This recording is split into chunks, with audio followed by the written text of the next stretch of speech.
بسم اللہ الرحمن الرحیم۔ اللہ تبارک و تعالیٰ کے نام سے شروع جو بڑا مہربان اور نہایت رحم کرنے والا ہے۔ ناظرین محترم، آج فلسطین کے اندر اسرائیل کے مظالم اور ان کی بربریت کسی سے ڈھکی چھپی نہیں۔ چنانچہ آج دنیا کے ہر فرد جانتا ہے اور دیکھ رہا ہے کہ کس طرح سے اسرائیل کے یہودی فلسطین کے اندر مسلمانوں پر ظلم و ستم کر رہے ہیں، اور اس وقت 57 سے زائد اسلامی ممالک خاموش تماشائی بنے ہوئے ہیں۔ اگر یہی صورتحال رہی اور کسی نے بھی ساتھ نہ دیا تو وہ وقت دور نہیں کہ جب گریٹر اسرائیل بن جائے گا اور اسرائیل کے یہودی تمام فلسطین پر قابض ہو جائیں گے، اور مسجد اقصیٰ سمیت تمام مقدس مقامات یہودیوں کے قبضے میں چلے جائیں گے۔ چنانچہ جب مسجد اقصیٰ اور مقدس مقامات یہودیوں کے قبضے میں چلے جائیں گے تو اس وقت یہودی مسجد اقصیٰ کو گرا کر، یعنی اس کو شہید کر کے، اس کی جگہ تھرڈ ٹیمپل تعمیر کریں گے، اور ان کا عقیدہ ہے کہ مسجد اقصیٰ کے نیچے تابوت سکینہ موجود ہیں۔ چنانچہ اسی وجہ سے وہ مسجد اقصیٰ کو گرا کر اس کے نیچے سے تابوت سکینہ حاصل کرنا چاہتے ہیں، اور ان کا یہ بھی عقیدہ ہے کہ جب تک مسجد اقصیٰ کو شہید نہیں کیا جاتا اس وقت تک ان کا جھوٹا مسیح دجال نہیں آئے گا۔ چنانچہ اسی وجہ سے وہ مسجد اقصیٰ کو شہید کرنے کے درپے ہیں۔ ناظرین محترم، آج کی اس ویڈیو کے اندر ہم آپ کو بیان کریں گے کہ جب مسجد اقصیٰ کو شہید کر دیا جائے گا تو اس کے بعد کس طرح کے حالات ہوں گے۔ اس کے متعلق صاحب نظر نے بہت سے انکشافات اور پیشن گوئیاں کی ہیں، اور پاکستان کے پروفیسر ڈاکٹر اسرار نے بھی اس کے متعلق بہت کچھ بیان کیا ہے، اور اہل نظر میں نعمت اللہ شاہ رحمۃ اللہ علیہ نے بھی بہت سی پیشن گوئیاں کی ہیں۔ پیارے دوستو، اگر اسی طرح کے حالات رہے تو وہ وقت دور نہیں کہ جب یہودی اور کفار تمام فلسطین پر قبضہ کر لیں گے، اور بہت سے عرب ممالک کے خطے ان کے زیر کنٹرول چلے جائیں گے، اور ترکی بھی ان کے زیر کنٹرول چلا جائے گا، اور تمام عرب ممالک تباہ برباد ہو جائیں گے۔ پھر اس کے بعد حضرت امام مہدی رضی اللہ عنہ کے ساتھ مل کر مسلمان فلسطین دوبارہ فتح کریں گے،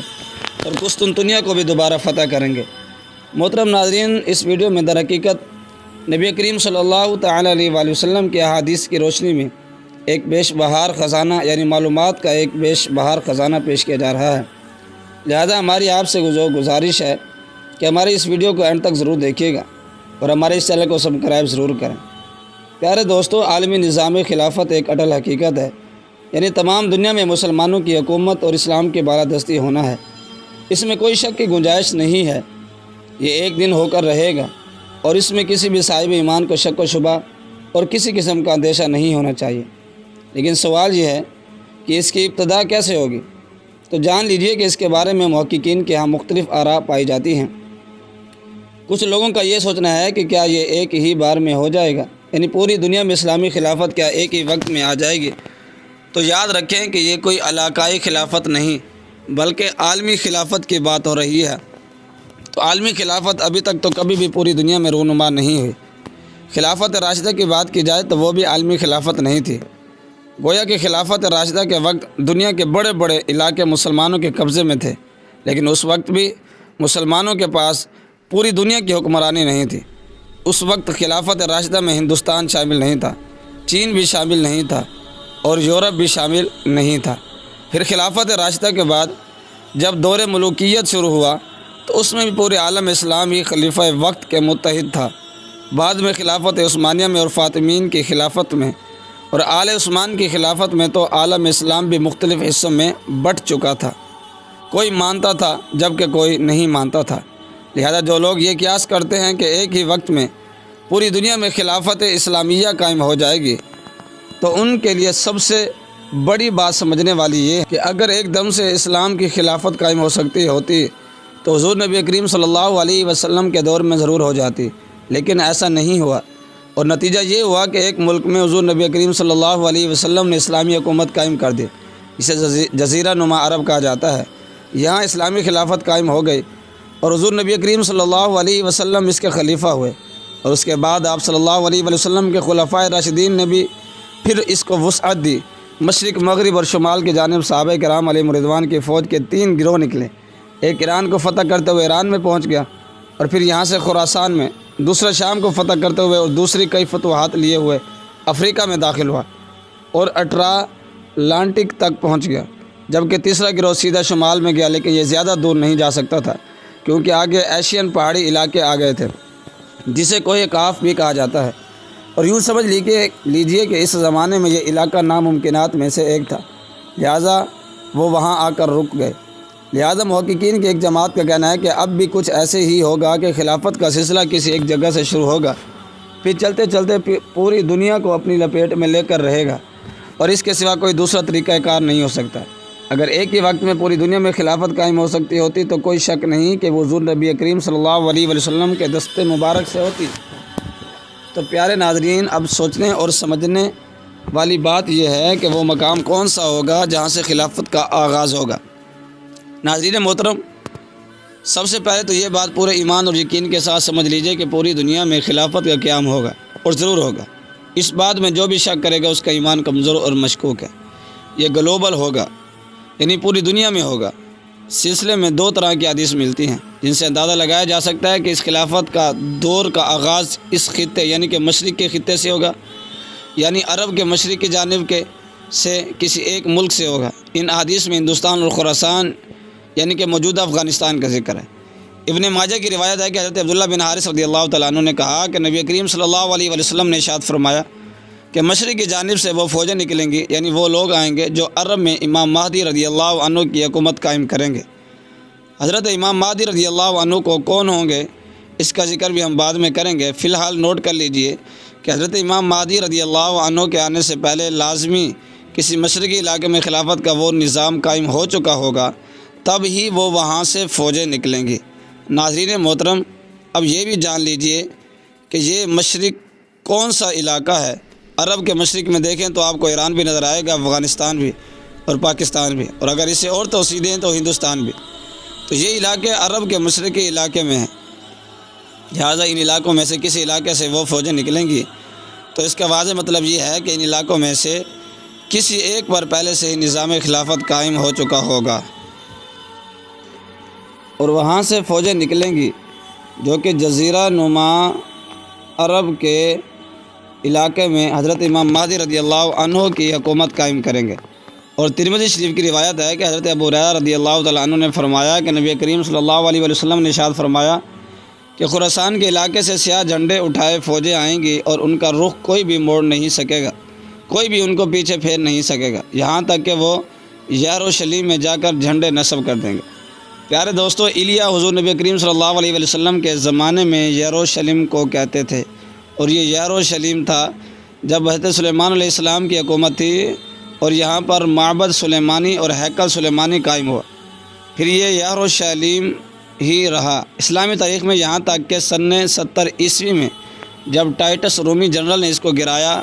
ختم کیا، ٹیمپل گرایا اور یہاں سے یہودیوں کو طاقت کے زور پر نکال دیا، اور پھر یہاں پر کوئی یہودی باقی نہیں رہا، تب اس نے یہ علاقہ بالکل تہس نہس کر دیا۔ تو اس کے تقریباً 150 سال کے بعد رومن بادشاہ ہیڈریان نے اس علاقے کو دوبارہ سے آباد کیا، اور یہاں تک کہ 150 سال تک یہ علاقہ بالکل بنجر اور غیر آباد پڑا رہا، اور پھر جب ہیڈریان نے اس علاقے کو آباد کیا تو اس کا نام ایلیا رکھا۔ اس وقت یروشلم نام نہیں تھا، یعنی حضور صلی اللہ علیہ وسلم کے اس علاقے کا نام ایلیا تھا۔ اس تمام واقعے سے یہ ظاہر ہوتا ہے کہ اس وقت یروشلم مسلمانوں کے قبضے سے نکلا ہوا تھا، اور آج بھی نکلا ہوا ہے، اور ایک بار پہلے بھی نکلا تھا۔ سن 1999 عیسوی میں مسلمانوں کے ہاتھوں سے نکلا تھا۔ اس وقت عیسائی بحری ڈاکوں نے آ کر اس کے قبضے میں لے لیا تھا، اور لاکھوں مسلمانوں کو انہیں شہید کر دیا تھا۔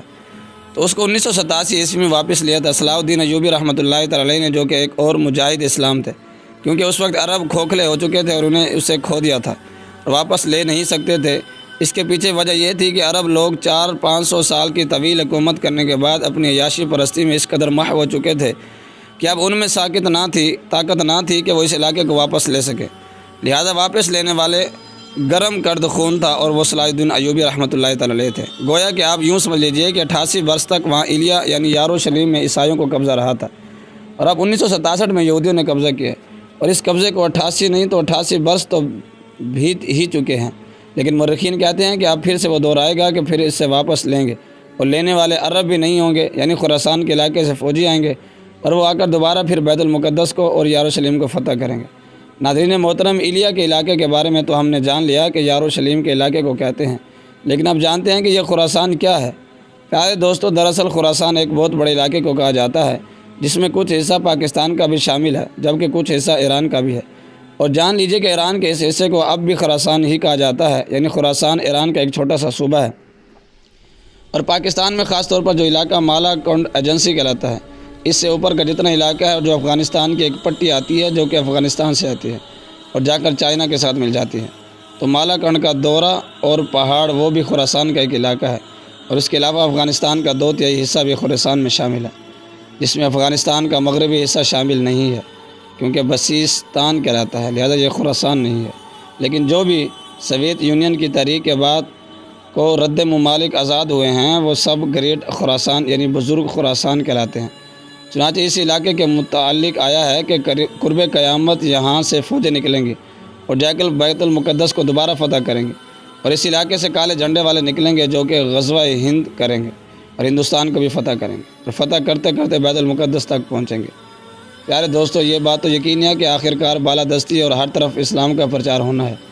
اور ہر طرف اسلام کی حکومت ہوگی، لیکن موجودہ وقت کے حوالے سے مسلمانوں کو سوچ و بچار کرنا چاہیے۔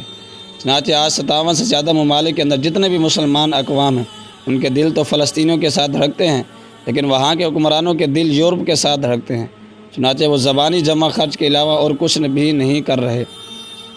صرف باتیں ہی کر رہے ہیں، اور جس طرح کہتے تھے کہ ہم کشمیر کے ساتھ کھڑے ہیں، اسی طرح وہ کہتے ہیں کہ ہم فلسطین کے ساتھ کھڑے ہیں، جبکہ کسی بھی ملک کی کوئی فوج اور کوئی جہادی لشکر فلسطین نہیں گیا کہ وہاں پر جا کر جہاد کیا جائے۔ اگر اسی طرح کے حالات رہے تو یہ سارے خطے یہودیوں اور اہل کفار کے قبضے میں چلے جائیں گے، اور اہل عرب کو خاص طور پر اور عام طور پر تمام مسلم والوں کو اس کا خمیازہ بھگتنا پڑے گا۔ اللہ تبارک و تعالیٰ سے دعا ہے کہ اللہ تبارک و تعالیٰ ہمارے فلسطینی بھائیوں کی مدد فرمائے اور تمام امت مسلمہ کو اتحاد اور اتفاق نصیب فرمائے، اور تمام امت محمدیہ کو یکجا ہو کر یہودیوں کے خلاف جنگ کرنے کی توفیق عطا فرمائے اور یہودیوں کو سرفرستی سے مٹا دے۔ اللہ تبارک و تعالیٰ اہل یہود کو سرفرستی سے مٹا دے، آمین۔